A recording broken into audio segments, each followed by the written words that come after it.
में करेंगे, पहले महत्वपूर्ण बातें कर लेते हैं कि अगर मैं बात करती हूँ रिजल्ट की, तो रिजल्ट आपका ऑफिशियल वेबसाइट पे आ चुका है ctet.nic.in। डिस्क्रिप्शन बॉक्स में आपको लिंक भी मैं दे दूंगी, और ये अब तक होपफुली आपने चेक भी कर लिया होगा। जिनका रिजल्ट हुआ है बहुत खुशी की बात है, जिनका नहीं हुआ है बहुत ज़्यादा चिंता की बात नहीं है, क्योंकि हर 6 महीने में पेपर होता ही है।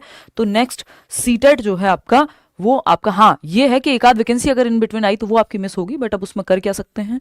तो नेक्स्ट सीटेट वही जुलाई में हम मान के चलेंगे। रिजल्ट इन्होंने 2-4 दिन पहले ही दे दिया है, तो हो सकता है जनवरी एंड या फरवरी के पहले ही हफ्ते में ये नेक्स्ट सीटेट अनाउंस भी कर दें सीबीएसई। ठीक, बात रही रिजल्ट की, रिजल्ट आप डाउनलोड कर लेंगे जाकर के सीटेट की वेबसाइट से, और आपके सामने एक मार्कशीट आ जाएगी, और वो मार्कशीट इक्वली मतलब महत्वपूर्ण है, उसको माना जाएगा, ऐसी कोई उसमें दिक्कत नहीं है कि जब तक सर्टिफिकेट नहीं आ रहा है। सर्टिफिकेट जो है वो डिजी लॉकर एक ऐप है जिसमें आपके बाकी सर्टिफिकेट्स भी आजकल आधार पैन से लेके सब कुछ मिल जाएगा। तो डिजी लॉकर में अगले 15 दिन में जो सर्टिफिकेट है सीटेट का वो आ जाना चाहिए। इतने आप ये मार्कशीट अपनी प्रिंट आउट लेकर के रख लें या अपने फोन में रख लें, जैसे आपका मन हो, है ना। और ये आपको नेक्स्ट 15 डेज के अंदर अंदर सर्टिफिकेट जो है, पहले घर आया करता था 2016 तक, उसके बाद से अब डिजिटल ही है, आपको एक ऐप में मिलेगा।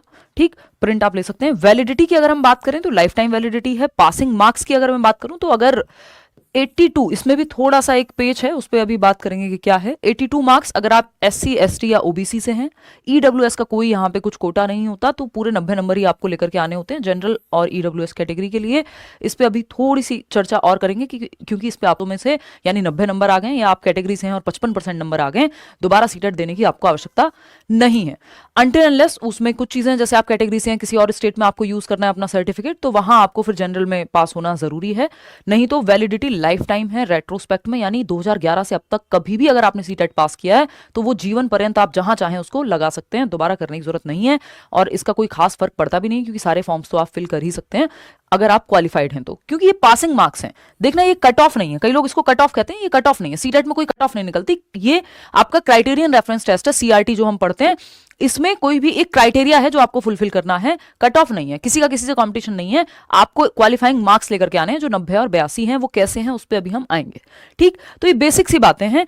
इसके अलावा अगर मैं बात करूं आपका कि पासिंग परसेंटेज की जब हम बात करें, तो ये आप एक रिजल्ट देख रहे होंगे। अब इसमें कई लोगों को कंफ्यूजन रहती है कि हमारे मान लो जैसे किसी के यहाँ पे 76 नंबर हैं, जिनका रिजल्ट है 50% है, वो 50% पे सीटेट पास नहीं होता।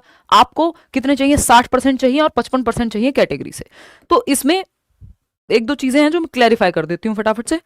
अच्छा, जिनका 125 प्लस बन रहे हैं वो himanshi.edu या फिर करियरविल का एक फॉर्म हमने टेलीग्राम पे शेयर किया है, वो वहां जाकर के बता सकते हैं।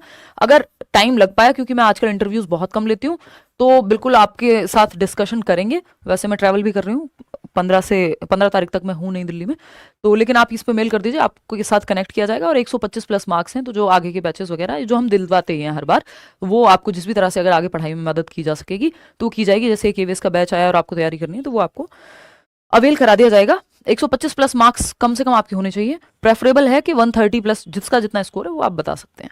ठीक, तो अगर हम यहाँ बात कर रहे हैं तो सीटेट कहता है कि 60% मार्क्स लेकर के आओ और आप पास माने जाओगे। 60% किसका? 150 का। 150 नंबर का पेपर है ना आपका, नेगेटिव मार्किंग कोई है नहीं। ठीक, आंसर की में कुछ नंबर थे जो Z सब जगह पे दिया हुआ था, तो अगर Z था कहीं पे तो वो सबके लिए नंबर बढ़ाया, तो 2 नंबर बढ़े 2 नंबर घटे, वो मिलकर के कोई ज्यादा अंतर नंबर पे पड़ता नहीं है। वही बात है जो हमने आंसर की के टाइम पे की थी। ठीक, तो 150 नंबर में से 60% बनता है आपका 90 मार्क्स। तो अगर आप जनरल कैटेगरी से हैं, किसी भी कैटेगरी से हैं और 90 नंबर आपके बन रहे हैं, इसका मतलब कोई दिक्कत नहीं, आपको दोबारा टेंशन नहीं लेनी है। ठीक, तो जनरल या अगर हम कहें EWS इसमें क्योंकि अलग से कुछ है नहीं, क्योंकि कोई मेरिट तो बनती नहीं है यहाँ पे। ठीक है ना, बहुत बढ़िया यश। और अगर हम बात करें, अगर आप किसी भी कैटेगरी से हैं तो 55% नंबर किसका? 150 का 55%। 150 का 55% होता है 82.5, 82.5। अब हुआ क्या है, प्रीवियसली बहुत लोगों का 82 नंबर पे मान लिया जाता है। सीटेट के सर्टिफिकेट में कहीं क्वालिफाइड नहीं लिखा हुआ दिखेगा आपको जब तक आपके 90 नंबर नहीं है ना।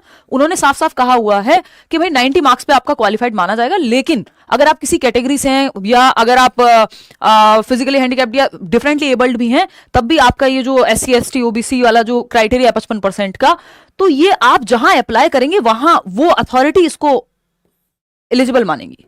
ठीक, वो अपने हिसाब से मार्क्स दे सकती हैं। वो अथॉरिटी जहां पर आपने अप्लाई किया है, वो कंसेशन आपको मार्क्स का वहां मिलेगा। यहां पे सर्टिफिकेट में क्वालिफाइड तभी लिखा होता है जब 90 नंबर आपके आए हो, है ना। तो 82 पे जनरली मान लिया जाता है। कहीं कोई एक्सेप्शन ही अटक जाए तो फिर आप 83 की तरफ सेफ रहें, अदरवाइज 82 पे बहुत लोगों ने आज तक किया है कि मतलब यूज कर लेते हैं लोग। ठीक, वो डिपेंड करेगा आप कहाँ जा रहे हैं उसको यूज करने। तो हम मान के चलते हैं मोटा मोटा कि 82 marks for SC ST OBC और PH, और अगर हम बात करते हैं इन कैटेगरीज के लिए, और 90 मार्क्स फॉर जनरल कैंडिडेट। ठीक है, या अनरिजर्व जिसको हम बोल रहे हैं। बात सही है। तो ये मुख्य मुख्य बातें हैं। अगेन आपको इसमें लिखा हुआ कहीं नहीं मिलेगा कि जो ये आपका रिजल्ट है उसमें साफ साफ उन्होंने लिखा हुआ भाई 60% एंड अबव वालों को ही हम कंसिडर कर रहे हैं सीटेट क्वालिफाइड, है ना। लेकिन अगर आप ये सर्टिफिकेट या ये मार्कशीट यूज कर रहे हैं ऐसी जगह पे जहां आपको रिजर्वेशन मिलना चाहिए, SC ST OBC differently abled persons, इन सबको ध्यान में रखते हुए आपकी रिजर्वेशन पॉलिसी के आधार पे जहां आप यूज कर रहे हैं वो अथॉरिटी आपको रिजर्वेशन देती है। तो इसीलिए कई बार स्टेट में तो मान लीजिए आप यूपी से हैं, वहां लागू होता है आपका जो OBC का सर्टिफिकेट है, बट किसी और स्टेट में आप जनरल काउंट किए जा रहे हैं, या बिहार में जैसे हुआ, तो वहां पे आप कोशिश कीजिए कि जनरल कैटेगरी में आप सीटेट पास करें, चाहे दोबारा क्यों ना देना हो। कितनी भी बार आप सीटेट दे सकते हैं, लेकिन मतलब ये रिकमेंडेड नहीं है कि आप सीटेट देते ही रहें। तो अगर आपने जनरल में कर लिया क्वालिफाई, देश भर में आप फिर ज्यादातर जगह अप्लाई कर पाते हैं। ठीक।